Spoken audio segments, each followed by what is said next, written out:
Welcome back, everybody. Today we are going to be doing internal rotation of the shoulder.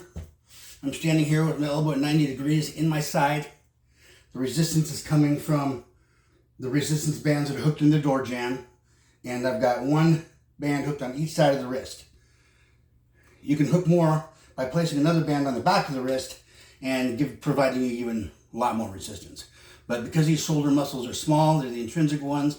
This one here in internal rotation is a subscapularis muscle.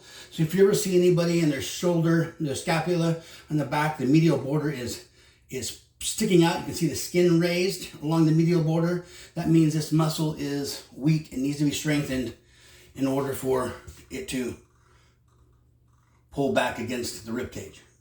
So internal rotation is an extremely important exercise to perform for shoulder stability. There you go.